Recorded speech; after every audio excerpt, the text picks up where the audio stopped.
Se ha dicho desde hace ya bastante tiempo que Chile tiene una de las épocas más largas, continuas de sequía. Incluso con todo lo que ha llovido y todo lo demás se sigue en sequía. Pero en Europa la preocupación hoy día es porque la sequía no solamente afecta una serie de situaciones en términos de la agricultura y de otras cosas, pero además está teniendo un embate muy fuerte en otro tipo de formas de relacionarse con el clima en Europa, y de eso vamos a conversar con Raúl Sor. ¿Cómo estás, Raúl?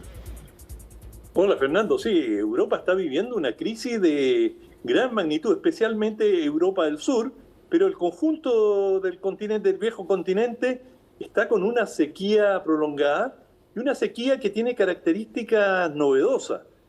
Todos hemos hablado ya varias veces de las ondas de calor y el sufrimiento que eso ha causado. De hecho, fíjate, en Gran Bretaña hoy día calculan que más de 1.000 personas fallecieron a causa de la última ola de calor.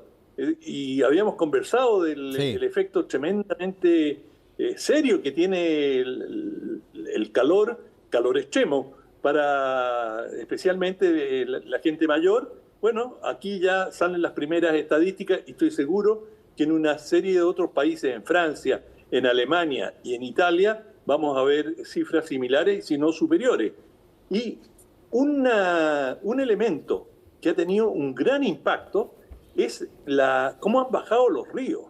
Y a tal punto la sequía está amenazando a los ríos que grandes arterias que son absolutamente clave para la conexión y el transporte, como el río Vístula en Polonia, el Po no es tan importante en términos de transporte en Italia, el Loira en Francia, pero el que realmente tiene a la gente muy nerviosa es el Rin. El Rin, que corre por el grueso de Alemania y que es una vía de transporte absolutamente esencial. Y fíjate que el Rin ha bajado 1/3 su caudal y en algunas zonas se ha hecho, está a punto de ser intransitable. Si alguien ha viajado por las orillas del Rin, verá que el río es una verdadera ruta con barcazas que circulan en forma permanente, es casi un ferrocarril. Y la ventaja de un río es que no hay que repararlo, que no tiene hoyos, y que permite, estas barcazas pueden transportar una carga enorme, equivalente a decenas de camiones. Y por lo tanto, en el transporte del carbón, del hierro, de grano y de todo grandes volúmenes con gran peso, el Rin juega un papel determinante, al igual que el Danubio, que también es otro gran río que recorre buena parte de Europa y que también está con un nivel muy bajo. Y se estima que el Rin para la próxima semana ya va a tener algunos puntos en que va a ser intransitable. Ahora, las rutas, las líneas por las cuales circulan las barcazas están muy acotadas, hay boyas que marcan dónde están los bancos de arena, pero ya se piensa que para la próxima semana el Rin va a quedar paralizado. Y esto puede tener un impacto enorme, porque, como señalaba, va a triplicar los costos del transporte, que ya son caros, bueno, se van a triplicar. De manera que el efecto de esta sequía en toda Europa está muy presente, y es una distopia que nos anticipa un poco el futuro que viene, porque la mayoría de los climatólogos advierten que esta situación ha venido para quedarse. No es una situación transitoria, no es de un verano, como decía al comienzo, se dan sequías, 3 olas de gran calor y sequía por verano. Es decir, no solamente las olas son con más temperatura, sino que son más frecuentes. Y esto está teniendo un impacto decisivo en la economía europea esto también, incluso en Gran Bretaña, que es la isla siempre es famosa por lo lluviosa, por la abundancia de agua. Bueno, ahora también Gran Bretaña tiene varios ríos en situación muy precaria. Por lo tanto, estamos avanzando a una situación extremadamente peligrosa. Oye, yo sé que lo que te voy a decir no necesariamente es una señal, llamémosla así, científica precisa, pero fíjate, mientras te escuchaba hablar de los ríos y todo, pensaba yo todo el rato, ¿qué pasa con Venecia? Bueno, Venecia no depende tanto de un río como de las mareas. Sí, exacto. Es una laguna. Exacto, depende de las mareas, pero adentro en toda incluso el mar tiene toda una serie de ríos tributarios, digamos. O sea, yo me imagino, o sea, ¿cuál podría ser una escena que tú dijeras, mira, es apocalíptica en términos de sequía? Yo diría, no sé yo, no sé, que no haya canal veneciano, digamos. Y eso, claro, tiene que ver con el mar, pero bueno, las sequías afectan también y el cambio climático, una de las cosas que más afecta es el promedio de justamente el mar. Sí, tienes razón, pero además Venecia está en una laguna, de manera que tiene agua salada y agua dulce. Y por supuesto que Venecia puede verse afectada. Hay el segundo lago más importante de Europa, el lago Constanza, tiene una marcado baja de nivel, y esto se está viendo en varios de los lagos. Fíjate, incluso tú mencionabas al comienzo la agricultura. Sí. Suiza, que es un país que tiene mucha lluvia.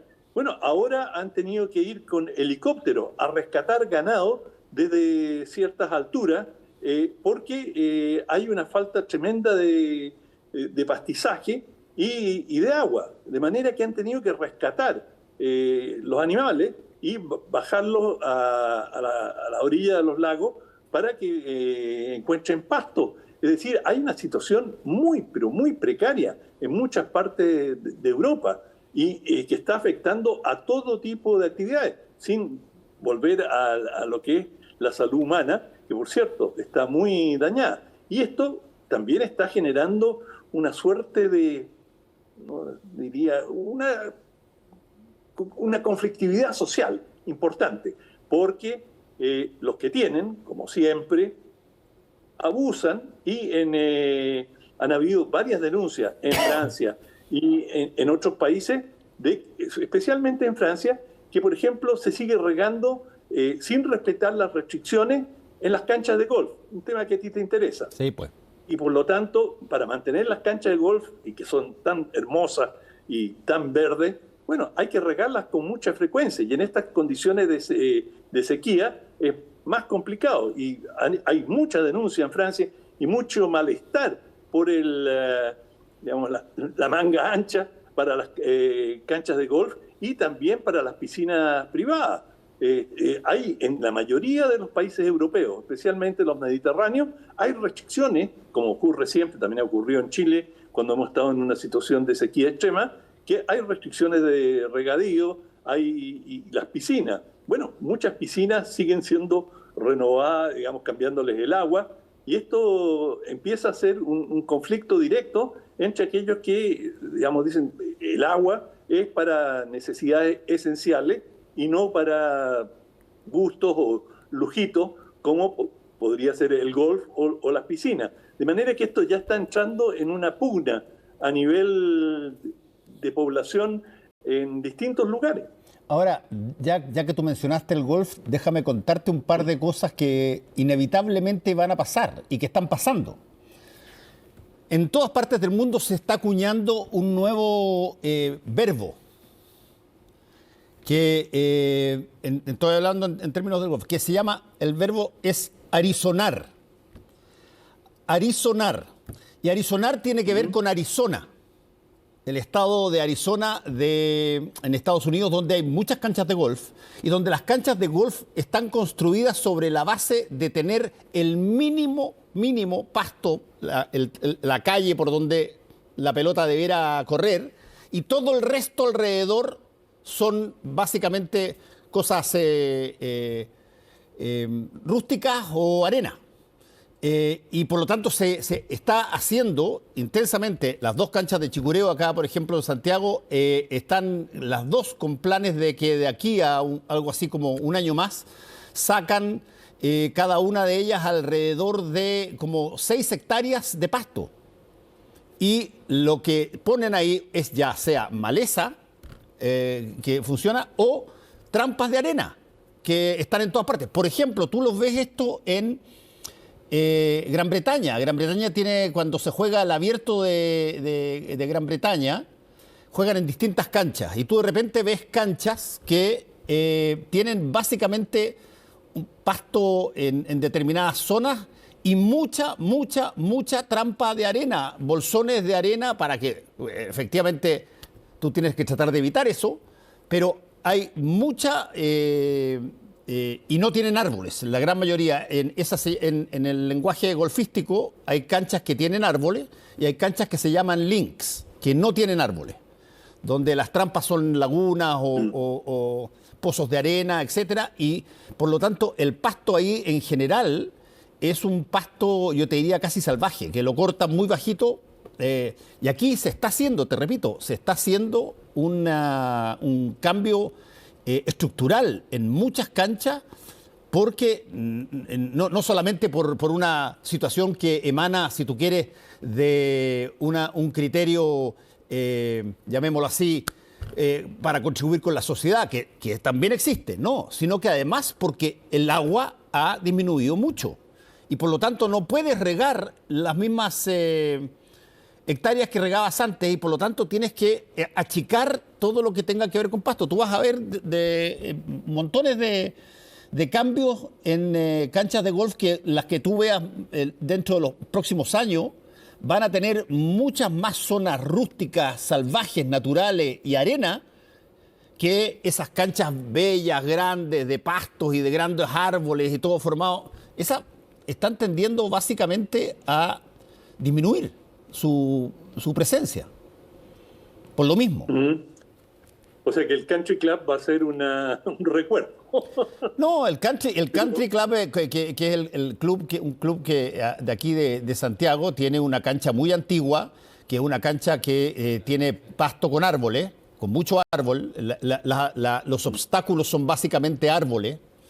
Que están ahí, que eso no los van a cambiar, pero ya cambiaron los pozos de arena de una determinada manera y yo tengo la impresión que va a pasar, si es que siguen estas condiciones climáticas, que tú vas a tener que disminuir todas las callejones de pasto donde corre la pelota a lo mínimo y todo el resto va a ser otro obstáculo más.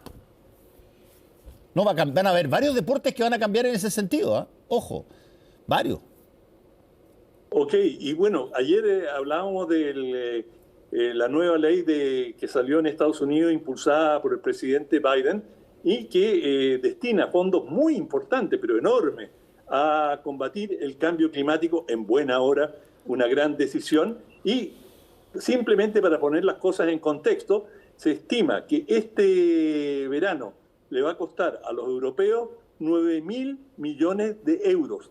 Por concepto de sequía, de pérdida, como señalábamos, el tema de disminución del transporte fluvial, la subida enorme de los costos energéticos, prácticamente la hidroelectricidad está pero muy reducida, y no solamente, y esto es un tema muy importante que podemos abordar en otra oportunidad, las centrales nucleares han tenido que bajar. En Francia y en Alemania en Alemania han cerrado varias, pero lo que todavía funciona, y en Francia han tenido que bajar enormemente su producción. Y esto es sorprendente porque la gran ventaja que se señalaba de la producción nucleoeléctrica es decir, bueno, esto es autónomo, es decir, los reactores pueden funcionar siempre no dependen, no tienen alzas y bajas del precio del petróleo. Es decir, es un producto, la electricidad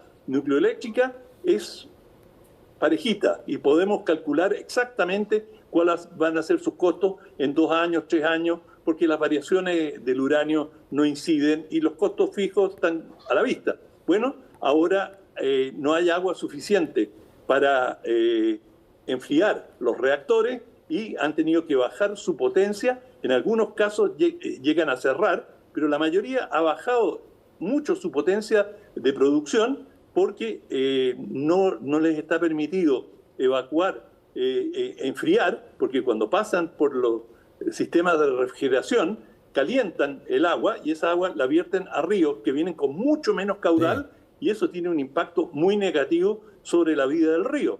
De manera que esto también es un efecto importante en un momento en que los costos energéticos en Europa están absolutamente desbordados, porque hay se están preparando para no tener ni petróleo ni gas de Rusia. Tienen la hidroelectricidad ha disminuido mucho y tienen esta limitante ahora de la energía nuclear, que no es tan autónoma como sus propagandistas nos querían hacer creer.